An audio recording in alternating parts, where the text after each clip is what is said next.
Muy buenos días, mis hermanos. Como siempre es un gusto saludarles, dándole gracias a Dios y bendiciendo su santo nombre, porque se acercó a nuestra cama esta mañana, nos abrazó, nos besó y nos regala este precioso día para que hagamos mejor las cosas de como las hemos estado haciendo. ¿Qué vimos ayer? Pablo, ayudándonos a entender, a no ser débiles en la fe. Fíjese, porque cuando estamos discutiendo con otros a causa de opiniones nuestras, dice Pablo que eso es ser débiles en la fe. Así empezó Pablo este capítulo 14. En el verso 1 dice: recibid al débil en la fe, pero no para contender. Que nos está hablando de no contradecirnos unos con otros por opiniones que tengamos nosotros. Y si nosotros nos preguntamos, ¿quiénes son los débiles en la fe? El que cree que conoce a Dios, mire, pero que está lleno de tradiciones. Eso debilita al hermano. Y la meta es que seamos fuertes en la fe de Dios. Y Pablo va a llamar a esos fuertes que tienen más entendimiento en algunas cosas a no juzgar a los demás. Porque ya dijimos que todos somos débiles en algún área de nuestra vida. Y a todos nos confronta la palabra de Dios. Cuando leemos la palabra de Dios, nos habla la palabra de Dios. Fíjese. Y aunque a veces nos llama la atención, no podemos decir nada, porque nos habla la verdad, la palabra de Dios. Nos corrige, fíjese. Y nos debilitamos. Pero cuando recibimos nosotros esa palabra de verdad, entonces somos fortalecidos. Nos fortalece la verdad que es su palabra. Pero mientras tanto, en aquellas áreas donde usted sabe que tiene un poco más de entendimiento, el Señor nos está llamando a ser pacientes con los que empiezan a obedecer la palabra de Dios. Y no juzgarlos, porque no entienden las cosas como las entienden. No, ellos no entienden como yo entiendo, entonces ya, por eso los vamos a juzgar. No. Porque cuando nosotros imponemos, mire, nuestro estilo, nuestra tradición, eso es lo que provoca división entre nosotros. Porque al imponer el estilo de interpretación, eso significa que estamos nosotros juzgando al hermano porque no hace las cosas como las hago yo. Y eso pone un paro al conocimiento de la verdad, porque hace que el otro se entristezca. Fíjese. Y lo podemos hacer tropezar, dice Pablo, con nuestra actitud. Y lo peor, que ya no tenga ganas de aprender nada, que deje la fe por la forma de nosotros tratarlo. Por eso es grave y es peligroso lo que está diciendo Pablo. Tenemos que tomarlo con mucho cuidado. Fíjese, el 13 dice: así que ya no nos juzguemos más los unos a los otros, sino más bien decidamos no poner tropiezo u ocasión de caer al hermano. El verso 14 dice: yo sé y confío en el Señor Jesús, que nada es inmundo en sí mismo, mas para el que piensa que algo es inmundo, para él lo es.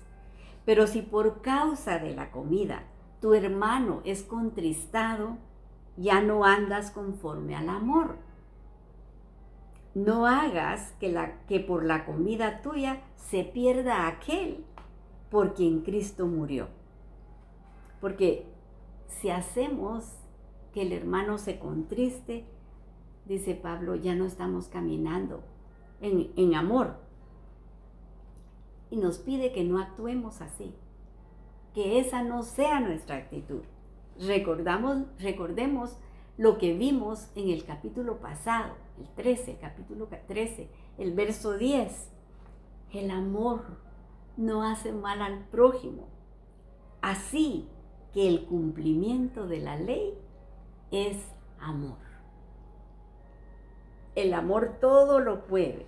Fíjese, la verdad sin amor se vuelve dureza. Y el amor sin la verdad, sin la palabra de Dios, es engaño. Así que tenemos que cuidarnos nosotros de cómo actuamos. El verso 16 dice, no sea pues vituperado vuestro bien. Si nosotros, fíjese, vamos a ser exigentes, sí podemos ser exigentes, pero con nosotros mismos. Con nosotros mismos sí, seamos exigentes. Pero con los demás, tengamos paciencia y hagámoslo en amor. En el amor de Dios. Lo que Pablo nos está aconsejando aquí. Porque hay muchas cosas en las que nosotros fallamos también. Y Dios ha tenido una paciencia tan grande conmigo, ha tenido una paciencia inmensa el Señor. Por lo demás, dice, mejor desarrollemos la paciencia. Haciendo eso nos vamos a evitar de muchas críticas vanas. Seamos pacientes nosotros. Porque el reino, el verso 17 dice, porque el reino de Dios no es comida ni bebida, sino justicia, paz y gozo en el Espíritu Santo. De manera que entendiendo nosotros estas cosas que estamos leyendo, es como una referencia a lo material, a la comida, a la bebida. Fíjese, la observación de la ley no tendrá sentido. Nada de esto tiene sentido, dice Pablo, sin la justicia, la paz y el gozo del Espíritu de Dios. Entendiendo esta responsabilidad que tenemos, fíjese, caminando nosotros en el espíritu de amor, si estamos caminando nosotros en el espíritu de amor, entonces podemos enseñar, aconsejar a los demás. Porque todo tiene que ver con la justicia. Así agradamos a Dios, caminando en justicia. Ya dijimos lo que es justicia. Deuteronomio 6:25. Y tendremos justicia cuando pongamos por obra los mandamientos que el Señor nos ha dado. Así que el gozo es algo que solamente puede venir de Dios. Es un fruto. Y eso viene del Señor Jesús. Eso nos hace crecer. Caminando en amor, agradamos a Dios y crecemos. Crecemos en la justicia, en el gozo y en la paz. El verso 18 dice, porque en el que en esto sirve a Cristo, agrada a Dios y es aprobado por los hombres. Fíjese, cuando estamos nosotros agradando a Dios, los hombres aprueban nuestro caminar. Así que nuestro caminar, nuestro hablar, nuestro actuar, que sea en amor, porque eso es lo que agrada a Dios y a los hombres, dice la palabra. el 19. Así que sigamos lo que contribuye a la paz y a la mutua edificación. Fíjese, sin orgullo, sin altanería, sin imponer nada. Eso es lo que está diciendo aquí. Dice que sigamos a la paz y a la mutua edificación. Con paz podemos nosotros edificar a alguien más. Mire, qué consejo más precioso el que nos da Pablo aquí.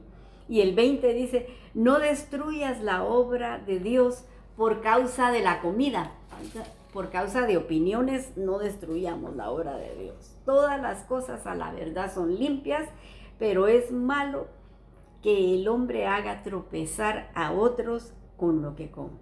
El 21 dice, bueno es no comer carne, ni beber vino, ni nada en que tu hermano tropiece, o se ofenda, o se debilite. Les pongo un ejemplo. Si usted va acompañado de un hermano que apenas está saliendo del vicio del alcohol, y van a un lugar donde le ofrecen una copa a usted, es mejor que no la tome, mire, no aceptarla, para no hacer caer al que está luchando con esa adicción. Entonces evitar eso para que el hermano no caiga. Pablo nos aconseja que evitemos todo aquello que haga caer o debilitar a nuestro hermano.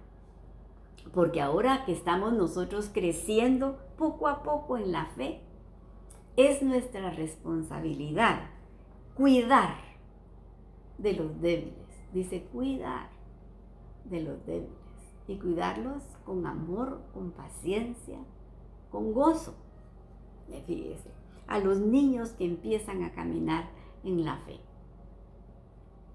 no los menospreciemos ni los hagamos tropezar.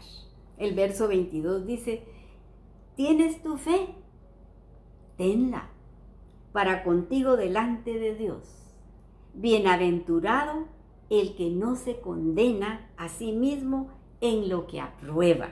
Fíjese, porque nosotros estamos convencidos de que lo que estamos haciendo es lo mejor, porque estamos siguiendo la palabra de Dios y estamos queriendo obedecerla, la palabra de Dios.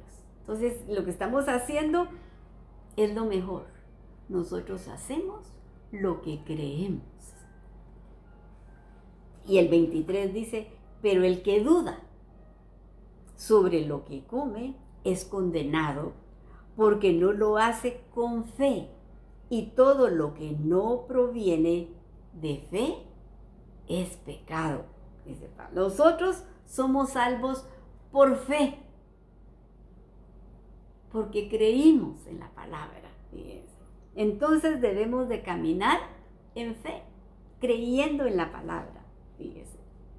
Porque de esta manera nosotros probamos nuestra conducta. Porque si no tenemos fe en lo que hacemos, mejor no lo hagamos. Fíjese, porque eso, sin fe, no agrada a Dios nada de lo que hagamos. El libro de Hebreos, en el capítulo 11, verso 6 nos dice, pero sin fe es imposible agradar a Dios, porque es necesario que el que se acerca a Dios crea que le hay y que es galardoneador de los que le buscan. Nosotros estamos buscando al Señor de todo corazón y queremos ser obedientes a lo que dice su palabra escrita. Queremos obedecer, fíjese. Así que aquí lo dejamos porque el tiempo me ganó, pero le vamos a dar gracias a Dios por las peticiones contestadas, y les quisiera pedir que por favor oremos por Clarita, mi hermana, porque se cayó y tuvo una quebradura de cadera. Está en el hospital. Yo le suplico que me acompañe a orar por ella, para que el Señor ponga su mano y la sane y se recupere pronto. Así que acérquese aquí conmigo, ayúdeme a orar para que Él nos escuche y nos ayude, que nos conteste pronto. Bendecimos tu nombre, Padre amado, agradeciéndote que nos instruyas verso a verso. Eso nos hace estar cerca de ti. Y en esta mañana te presentamos las peticiones que tiene tu pueblo, pidiéndote misericordia por sus necesidades. Y estamos orando por tu pueblo amado Israel, pidiéndote que pongas guardas alrededor de sus muros, rogándote que les quites el velo para que puedan decir: bendito el que viene en el nombre del Señor. Y aquí te presentamos las peticiones de tu pueblo. Y yo te pido por la hermana Marta, Señor. Ayuda a esta hermana preciosa, Señor. Y por su sobrina Karina. Pon tus manos preciosas sobre ella y sánala. Y te pedimos por estas personas diagnosticadas con cáncer. Por William con cáncer de próstata. Tócalo, Señor, sánalo. Por Estuardo Ramírez con cáncer. Te pido que te apiades de él, Señor, y que le devuelvas la salud. Por Flori Jurado, que va a ser operada en septiembre de cáncer, la ponemos en tus manos para que seas tú el que opere en ese día, Padre. Por Dinora con cáncer, Señor. Por Rosario con cáncer terminal. Tócala, Señor, sánalas. Por Edgar, de 45 años, con cáncer. Está solo en este país. Por Andrés, de 23 años, con 3 hijos. Apiádate de ellos, Señor. Por José, con cáncer de intestino. Apiádate de él. Con esta necesidad, Señor, te lo suplicamos. Por Melania, que está en espera de un donante de riñón. En tus manos la dejamos. Por nuestros queridos hermanos Molina, que lo hacen todo con alegría de corazón. Mándales ángeles a su casa con un toque de sanidad. Y bendice ese viaje que tienen para este mes, Señor. Llévalos y tráelos de regreso con tu paz, Señor. Por ese grupo de jovencitas de Honduras y El Salvador que están siendo evangelizadas, las apartamos para tu reino. Y los jóvenes que nos escuchan a través del internet, atráelos a ti, Señor. Llámalos por nombre, son el futuro de la iglesia. Y te pido que bendigas a los emprendedores, a esas personas que quieren salir adelante con trabajo. Prospéralos, Señor, ayúdalos. Ayuda a Carlos, Señor. Yo te pido que pongas tu mano preciosa para que pueda encontrar un trabajo, Padre Santísimo. También te pongo a mis hermanas, a la Clarita, Padre amado. Te pido que la sanes, Padre, que le des riñones nuevos y que esta operación salga con éxito, Padre Santísimo. A la Kelly, destápale las arterias, a la Carol, a la Susi, a la Silvita, mándales ángeles, ministradores que las cuiden y que las protejan. Por Héctor Trabanino, por Leslie, que vuelvan en sí y corran a tu encuentro para que puedan entrar y cenar contigo. Y sé tú preparando a Pablo para que te sirva en tu ministerio, Señor. Por Aarón, enséñalo por las noches, aconséjalo, como dice tu palabra. Por los matrimonios, tú estableciste la familia. Bendícelos y no permitas que el enemigo ponga sus manos sucias ahí. Y por la audiencia de Guatemala, Centro y Suramérica, mandamos la bendición de tu palabra. Y si alguien escuchó y tocó su corazón, yo le aconsejo que se arrepienta de sus pecados, que le pida perdón a Jesús, para que sea Él quien le enseñe y lo guíe, y pueda heredar así la vida eterna, porque todo lo pedimos en el precioso nombre de Jesús, tu Hijo amado. Amén y amén. Que el Señor les bendiga, mis hermanos. Si Él lo permite, mañana a esta hora nos estamos abrazando con su preciosa palabra. Pero para el día de hoy, que Él mantenga su mano sobre la cabeza de cada uno de ustedes. Bendiciones.